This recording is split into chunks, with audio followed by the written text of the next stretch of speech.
County Board of Supervisors meeting, continued meeting here at 7 o'clock. So, we will immediately go to our 3 minutes for visual, 5 minutes if you're in a group.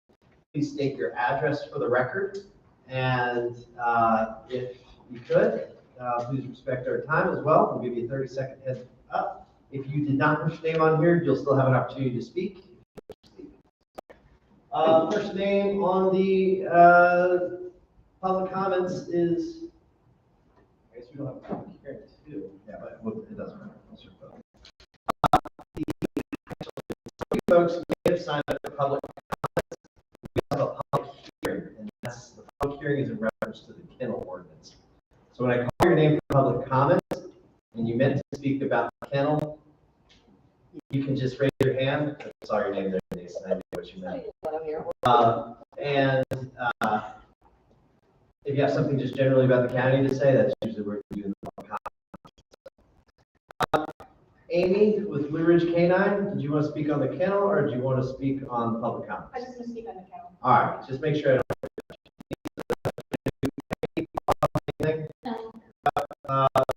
Mark?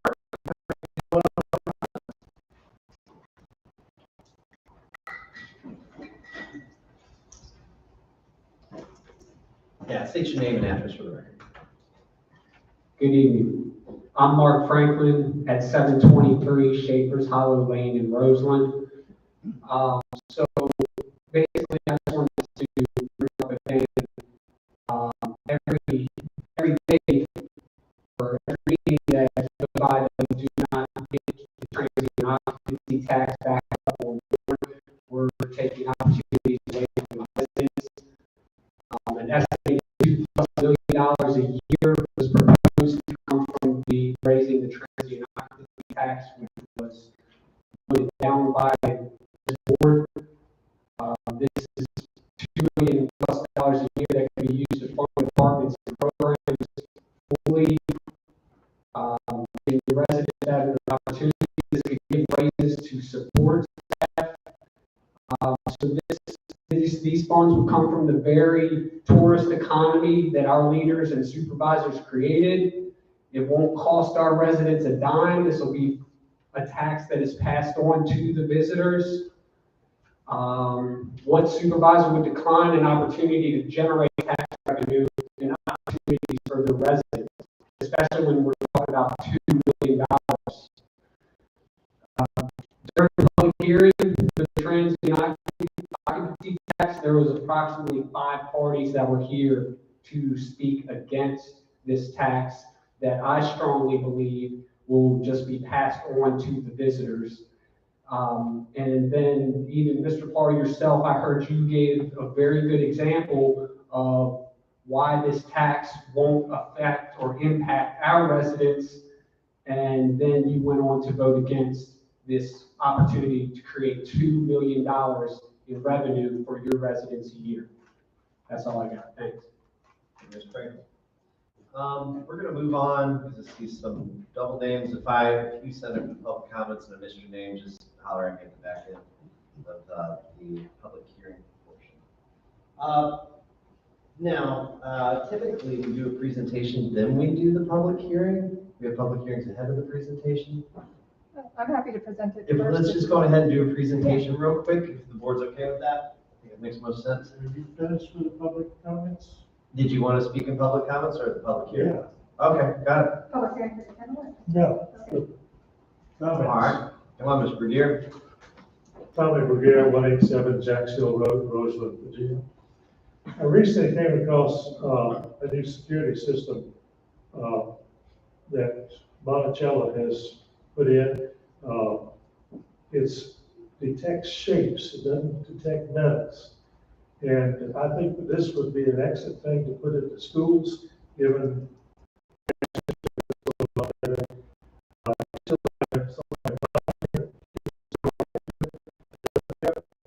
only metals. Like when I just came through here, I've taken everything out of my pocket. My belt's still buzzing off. Books and boots are going off. And those people then have to go and lodge you down. But, you know, the school system, you just have kids go right to one right after another. And they were only only $18,000 a piece. And I think this, I don't know if I'm right about it, there should be some security money, grant money that we got several years ago. I don't know if that's all we used up or not. But they're also on wheels, so you could take them out, have everybody go to the sports events, or football games. The person was telling me about this, they had, I believe it was in Powhatan County, they detected 4 people who had guns on, and pulled them aside. Turns out to be they were security guards off duty, but they still had weapons. But anyway, this is something to think about. I think it's fairly cheap. So, I can get you that's something to think about for all the schools. Thank you, Mr. Bergier. All right, anyone else wish to speak in public comments? All right, let's go on with the presentation at this time, and then we will go on to the public hearing for the kennels. All right, so this is the same thing that Dylan brought to you guys last month. We brought it back to the planning commission for public hearing, and they did decide to recommend it to you all, option 3. So I'll go over it again. Currently, in the zoning ordinance, a kennel is defined as a place prepared to house, board, breed, handle, or otherwise keep or care for dogs, cats, or similar small animals for sale or in return for compensation. Now, this doesn't include the other stuff that we've been talking about. This is just a basic kennel. Currently, that is by right in A1, SB1, and M2. It is also by right in connection with the veterinary hospital in B2. It's not a special use permit anywhere, it's just by right in those districts. Now, option 3, which is what we were looking at, amends the definition of a kennel. It adds training, it also adds office spaces, meeting spaces, temporary lodging accommodations for the clients, and training. I already said that. Now, in doing this, in option 3, having that be a by right use in A1 is a little much. So we're removing it from by right in A1 and SE1 and making it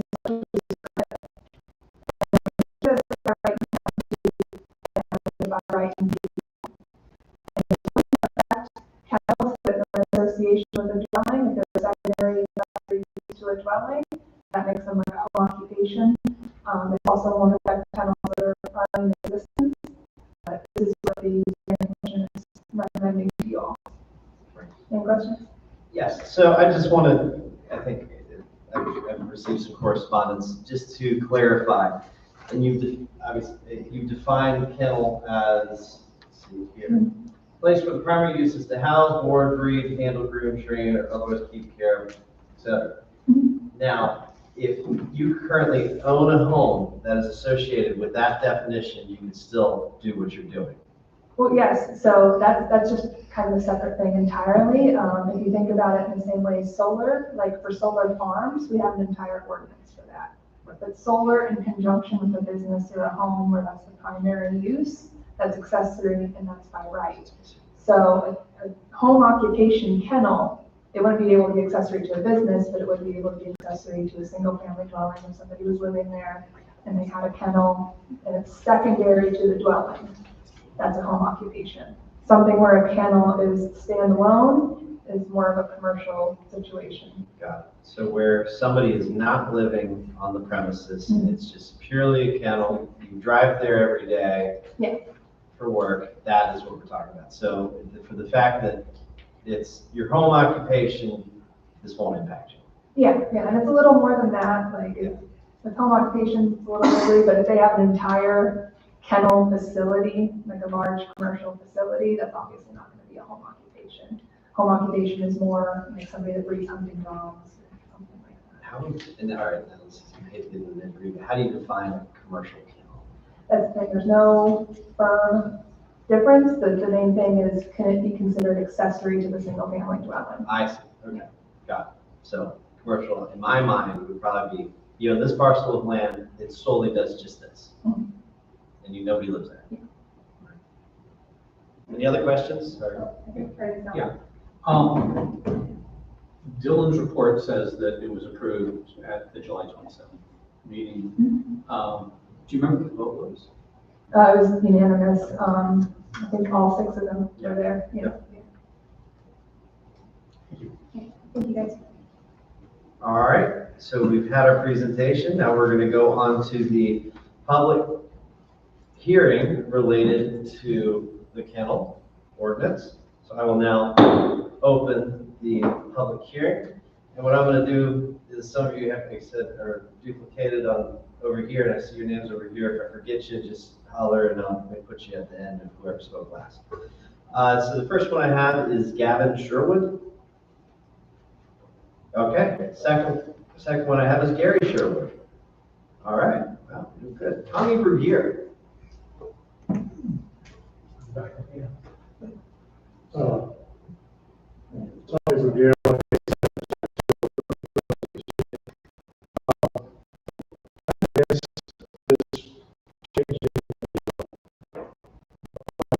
Use of agriculture.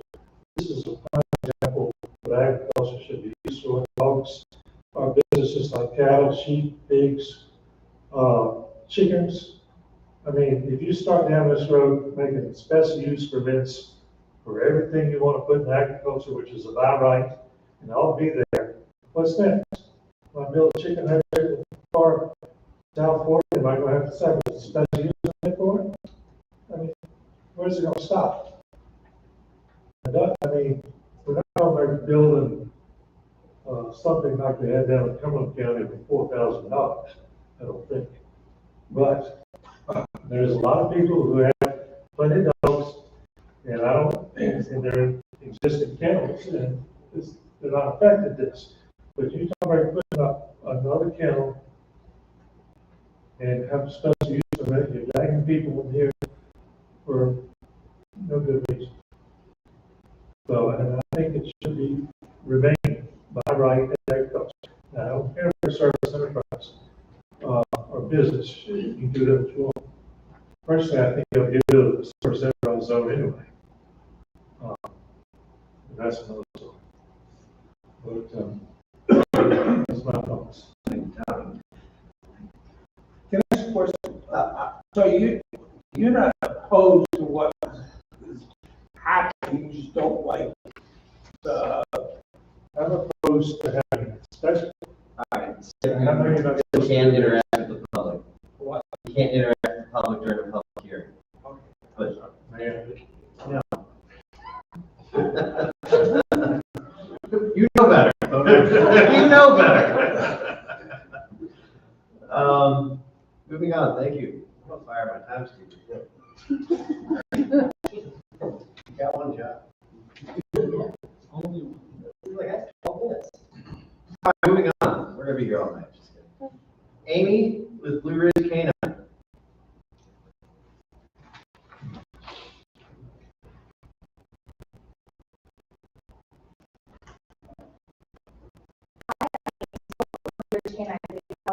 Blue Ridge Canine Services over at 151 Coast and Ellisburg. I have a lot of questions, and maybe just a couple comments. My main concern is the definition of somebody's, I guess, commercial kennel can be very broad. For example, my kennel building is larger than my house. I have a farmhouse. My kennel also generates the money that I use to live in my house. So I guess technically it may be considered commercial, but it is on my home property, and it's literally what I've dedicated my life to. And it's agricultural. So commercial kennel, I would like to have some clarification on that. My second question is about living off of the premises. Would that make it a commercial kennel? Because my current kennel setup is like a dog sanctuary training rehab facility. At some point, I may not want to live with all of those dogs and maybe hire an in-home manager for those dogs. And at that point, I would technically live off of the property. So does that make it a commercial kennel then? So I think my question is, can we define this?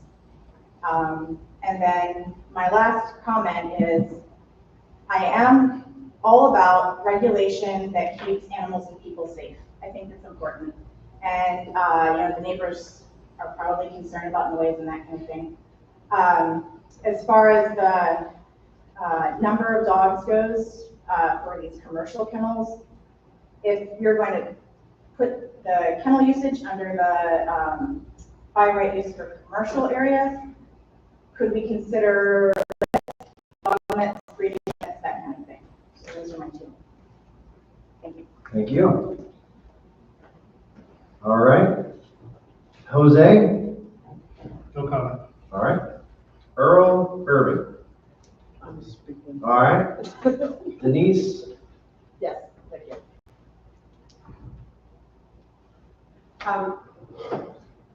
I am Denise Merritt. I am the owner of and operator of Camp Merritt's boarding and daycare and training facility at 1180 Tybrook Highway in Piney River. I am currently agricultural and I run my kennel, quote unquote, at my house. Half of my basement is devoted to the dogs and we built an addition on our house for the dogs. We have anywhere from 30 to 50 dogs at a time. One of my concerns and questions is, since we are grandfathered, that's not the right term, sorry, but I did see that it said existing facilities were not impacted by these changes. So my question is, we had discussed putting up a indoor daycare facility that could have a few kennels inside it that would not be attached to our home, but on the same piece of property. We also bought another parcel in front of our property that could also potentially house this facility. So what does this new service or this new special use permit, how does that impact what we are currently doing?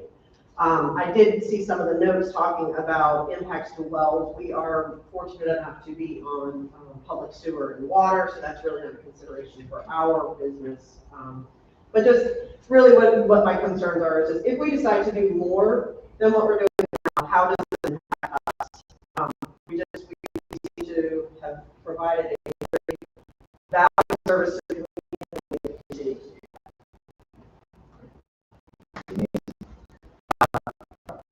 Thank you. Patrick? I'm good. She basically set it up. All right.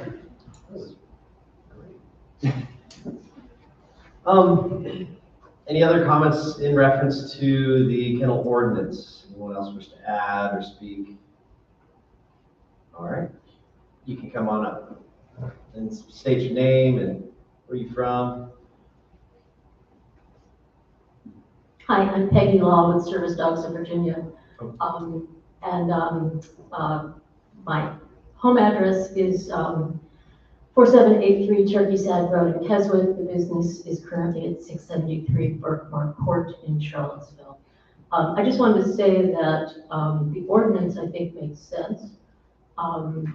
Whether or not a particular business then gets the special use permit,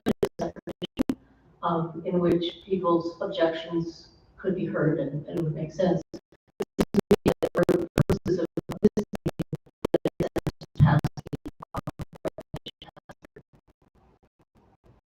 Thank you. Anyone else wish to speak? All right. I will now close the public hearing in reference to kennel ordinance. Emily? Yeah, if you can address a couple of those, great. Yeah, so the real distinction between it being commercial and being able to be considered a home occupation is whether or not it can fit the definition of a home occupation. And it's somewhat subjective, but that's always with all home occupations. A home occupation class B is defined as an occupation carried on by the occupant of a dwelling as a secondary use in connection with which there is no display, not more than 4 persons are employed, other than members of the family residing on the premises, such as the tailoring of garments, preparation of food products, similar activities, yada, yada, yada, conducted within a dwelling or accessory building by the occupant. I would say that, like for an existing kind or grandfather, like everything else in the ordinance, but any kennel that wanted to expand would likely need to do maybe a minor site plan or something like that, and that might also trigger it being a special use permit, depending on whether or not it could be considered a home occupation. And a special use permit doesn't mean that you can't do something, just means that it's gonna be coming to the planning commission and the board for review, and so everything will be seen on a case-by-case basis. What I'm trying to study in my head is the descriptions of the businesses that came up today, Mhm. which I think is critical that they still have the ability to do what they're doing. I don't, in my mind, and I know this is the dangerous part where it's subjective, right? It doesn't meet the definition of commercial in any way, shape, or means. I mean, in my mind, it's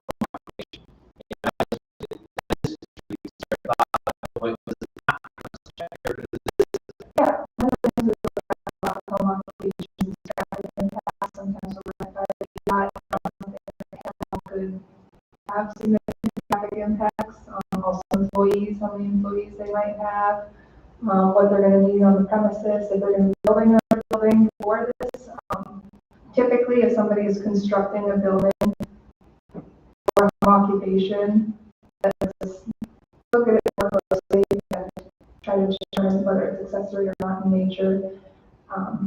Again, that's something that's just a determination. It's not something where I can lay out exactly once you get to the odds, this happens, but maybe that's something we want to put in the ordinance. Yeah,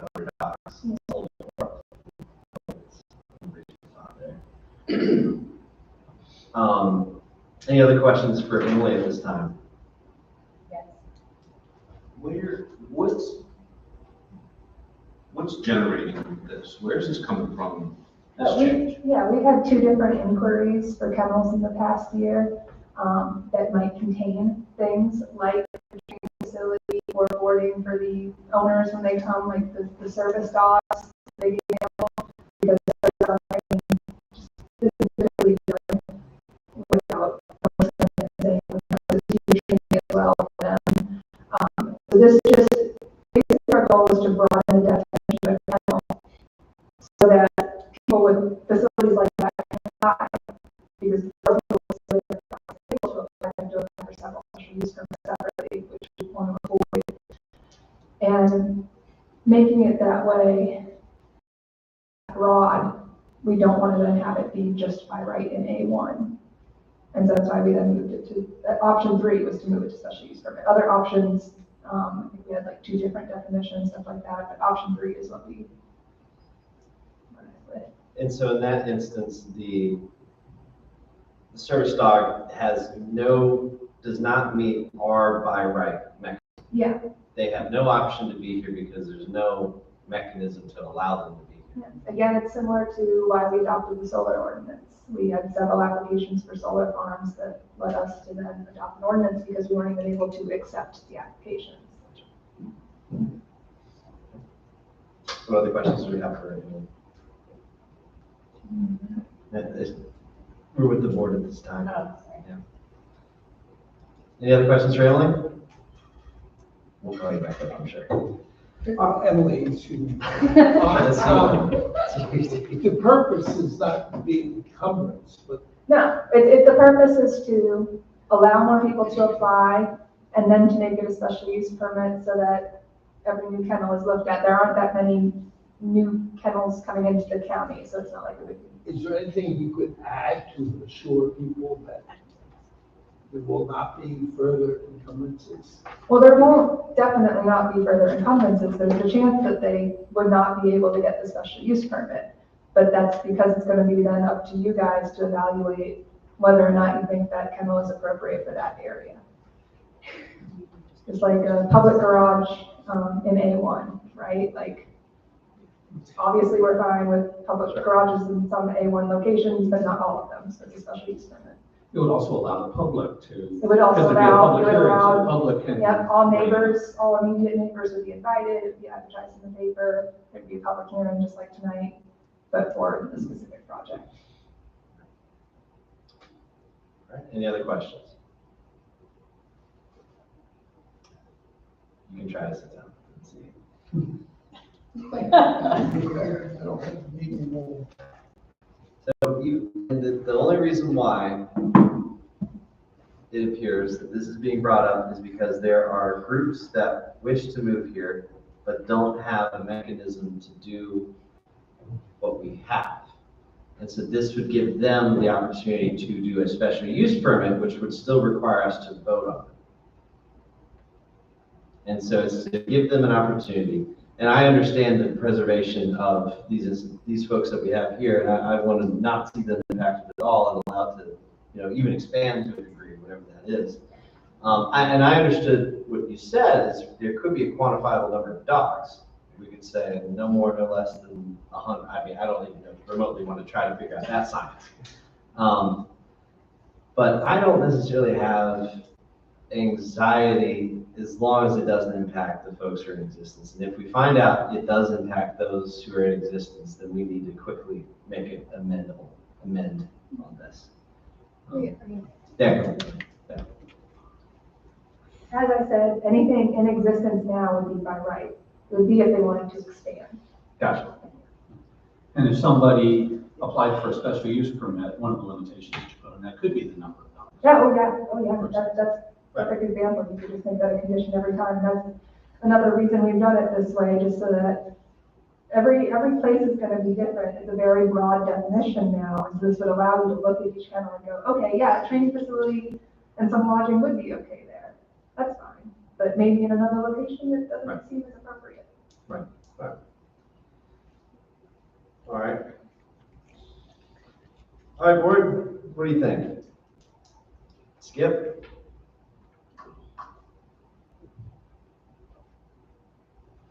I think this is something that enables, so I see that as a positive thing.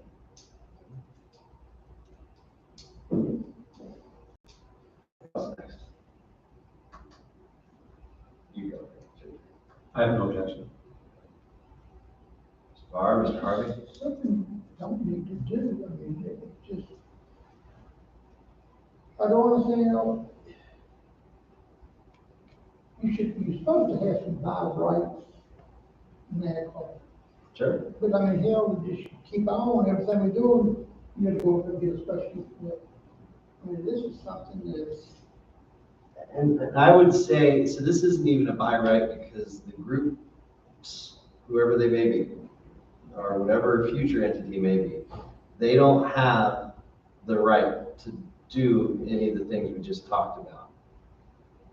So they have no mechanism here in Nelson to do that. So we have to change and give them an option to be able to do that.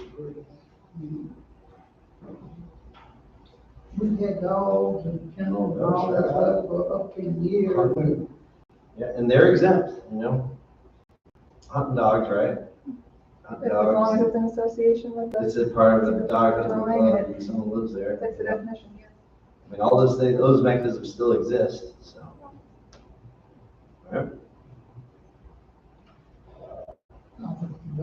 It's not a big to do. No, and again, I would also still caution that if this impacted after, if we find out after this has a gross impact, these other folks who already exist, we would have meant that. I would totally do that very quickly.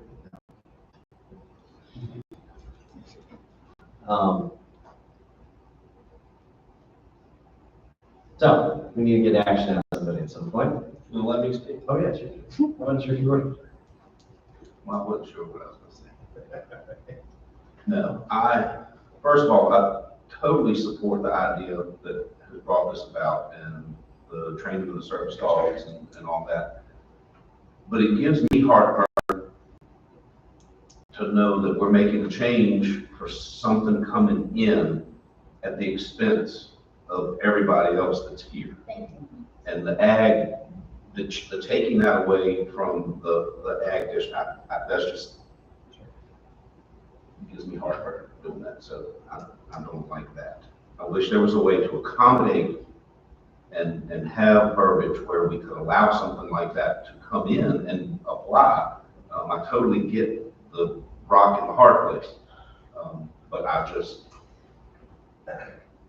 that's where I am. Now, keep in mind, you can also amend this proposed ordinance to a degree. I don't know what that will look like, speaking out loud. I mean, Could there, So initially we presented y'all with Yes, three we options. came back with option 3. Yeah, so this is, What we suggested. yeah. Yes, that's ironic, right? Yeah. One of the other options was somewhat more like that, having separate definitions, but I think there are other reasons for going with option 3.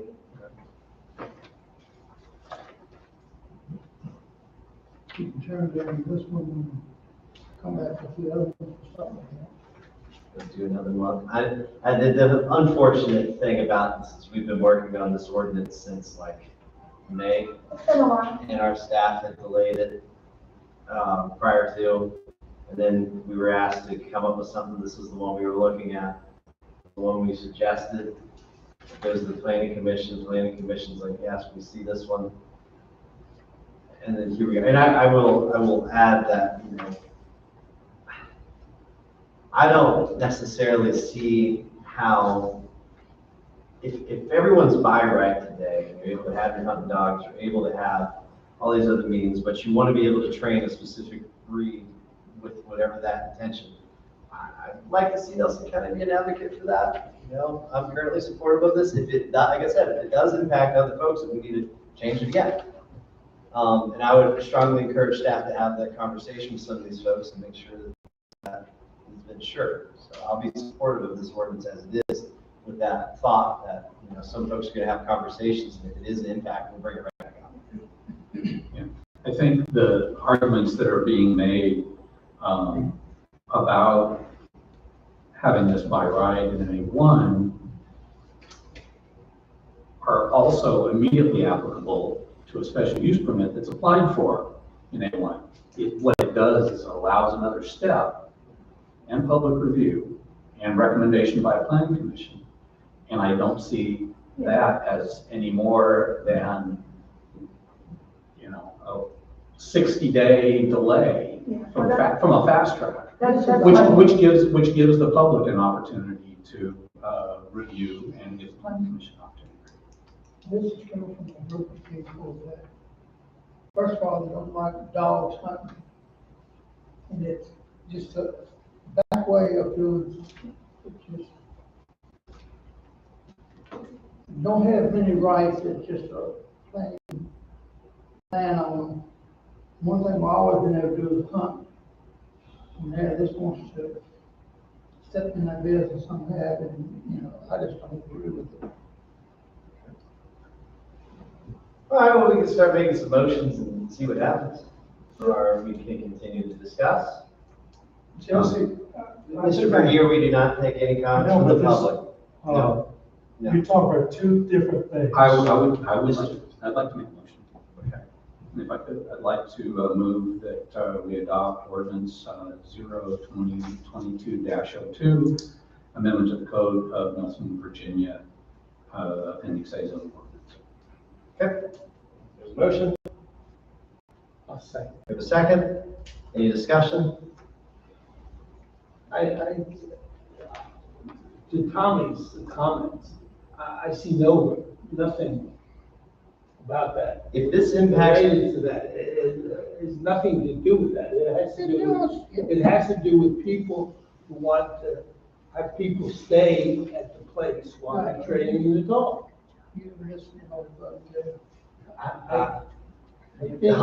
hunting dogs and their kennels are by right, Right. and they're fine. And if we Just- find out just at any don't talk about that. That has nothing to do with that. we're not going after the hunting dogs. We're not going after anybody. It has to do with people training dogs to help people who have disabilities, and that the people who are learning how to use these dogs need to be on site. That's what it's about. It's not about anything else other than that. Then why did they take it away from the ag district? Yes. Why, if that's all it's about, then why was the ordinance written to remove by right use for the ag district? That's what I was saying. I don't have a problem with what you're saying and the proposal and the facility and training the dogs. I think it's a great idea. I love it. My heartburn is because it took away the by right from the ag Can we keep the by right and ag, but add the change in definition of kennel? Yeah. You can't put it in here, just leave. So we can. I'm currently trying to find the memo ordinance with all three options in it that we originally started with. Right. Give me a minute. Each of these might start over, because it's a total different thing than what we've got on some of the now. Actually, you know what? It's much easier. Yeah, just pull it up from there.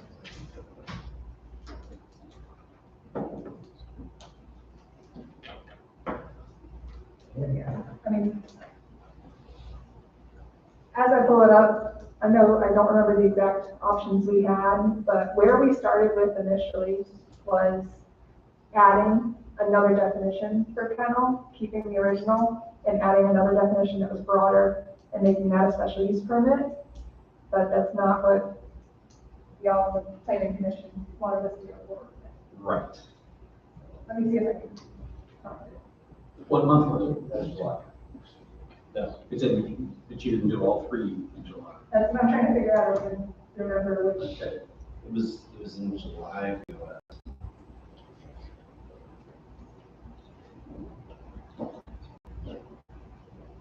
I'm looking at May right now.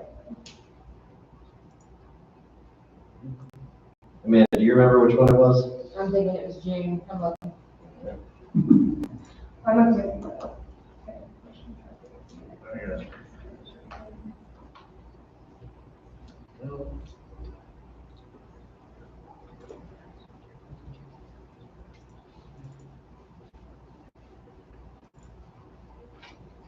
Okay.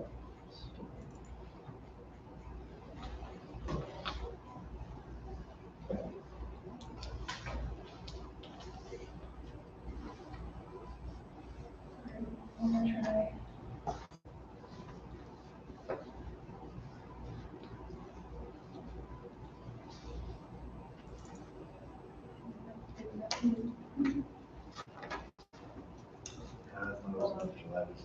We discussed it in June. Yeah. Dylan presented it. You guys, we got the memo in there? Yes. Are you good? Alright. Let's see if I can find it. Amanda, are you in June?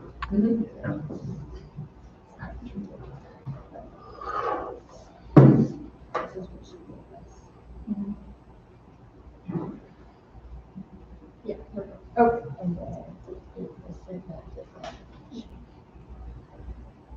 All right, so if y'all don't mind, I'm gonna read these to you.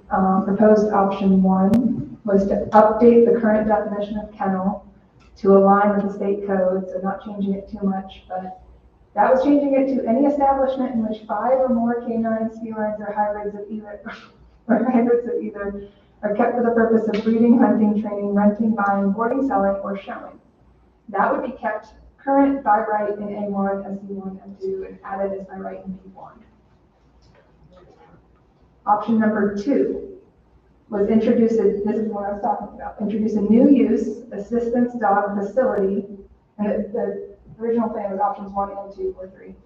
So in addition to keeping kennels basically the same and adding that 5-dog limit, was then to add the definition assistance dog facility and making that a special use permit. And an assistance dog facility is defined as any organization that provides services such as breeding, training of assistance dogs, and educational training programs to clients, including lodging facilities.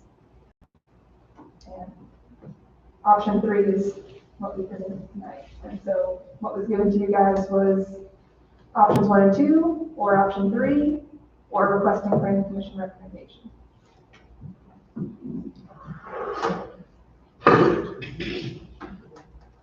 Yeah, how about so if you adopt the state's definition of kennel, it's 5 dogs or more? That's not 50 or 100. No. So the special use permit would require anything with more than 5 dogs, essentially. Well, the kennel would be, I Kennel. think, was it any more than 5 dogs? Is that the definition? The first Yeah. option. dogs, no canines, Yeah. canines or dogs. So that would still be by right in A1. It's listed as any more than 5 dogs. Okay. You know, we can also send this back to the planning commission again. This would put us off another 2 months of trying to do this. And I know when we went through it, we picked option 3 last time and we didn't really have any folks who were concerned about it. And I talked to a couple of folks, you know, on the staff. They were held harmless in this situation, as far as I know. I mean, and in my opinion, kennels aren't super common. Like kennels is a home occupation, people don't have dogs, that isn't going to affect that. Yeah. Standalone kennels aren't really common. We don't see a lot of new ones coming in, so it's not like it would add a lot more special use permit reviews. It's because the people don't have the license. Well, again, we're not considering hunting dogs or anything that's in association as like a home occupation. Anything that's in association with a single family dwelling is not what we're talking about right now. Right. We're talking about kind of The commercial. dogs we're talking about, a lot of people got more than 5 dogs. May not be hunting dogs, or maybe just, Well, that's just from the state definition for a kennel, and that was for more than 5 dogs. And we're not accepting that definition. Yeah, that was. We are not accepting, so we don't have a number of dogs that defines a kennel. So, you know, guys, I really think, you know, we could send this back for 1 and 2. I don't necessarily see this impacting those who are in business today. In my mind, right, I think, you know, we're trying to protect everybody who's here and is doing this, you know, but at the same time is, you know, allowing a mechanism so that these other groups can come in and do something here, which is something that's really good stuff. I still have no objection necessarily, but I do want staff to have that conversation and make sure, because if it is an issue, then we need to make a quick adjustment. Yeah, the only thing would be, you know, whether or not things are a home occupation, and whether or not they meet that definition, traffic concerns, and employees, that kind of thing. So if they were to expand to the point that they had more employees or a lot more traffic, it might. Okay. We do have a motion, we do have a second. Is there any more discussion that everybody wants to have? I think you need to re-advertise and let these hunters realize what you're trying to do. The hunters are held harmless in this situation. No, I don't believe that. Let's step forward. I don't see how this is going. We're not trying to hurt it, trying to help. We're No people who have disabilities, and there's a need for dogs to be trained. Now, because of the vagaries of our zoning system, these people have had to go through quite a bit in order to be able to do what they want to do, which would be a benefit to many people. Now, you know, I said before, you know, my wife would oftentimes come to board meetings to defend hunters and dogs. And believe me, I'm with her. I would do nothing to inhibit hunting. You can't make a law for everything you want to do or don't do. I mean, Well, they're trying to make an exception for this particular thing. And It's not written that way. what? It's not written that way. It's people who want to have a training All facility. right, we gotta call to order, Mr. Ruggiero. That's all.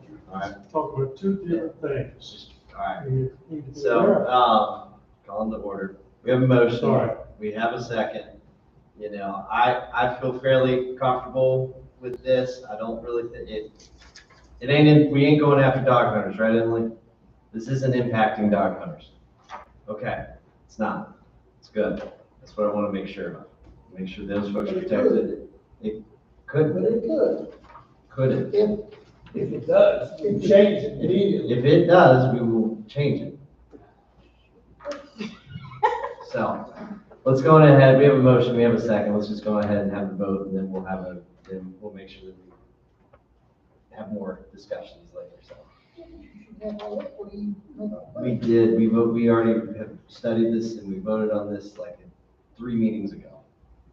And then it went to the planning commission and now it's back to us again. This would be like the 3rd time we've seen this. Must not be a very good thing, then, given all that trouble this year. Well, we didn't have any troubles, we just had staff change the recommendations. All right, roll call vote. Mr. Harvey? No, Mr. Barton? but I made the motion. No, you didn't. You voted exactly how you wanted to. You voted against the ordinance, yeah. Yes. Yes, you did. Mr. Barton, yes. Mr. Carr? No. Mr. Reed? Yes. Mr. Rutherford? Yes. All right. Moving on to other business. Anything else we need to add? Nothing else we need to add? Can we get a motion to adjourn? Yes. All right, we have a motion to adjourn. Do we have a second? I'll second. Second, Mr. Reed, any discussion? Hearing no discussion, we will do a vote by acclamation. All those in favor say aye. Aye. Any opposition? Hello. Thank you all for coming. So you're good.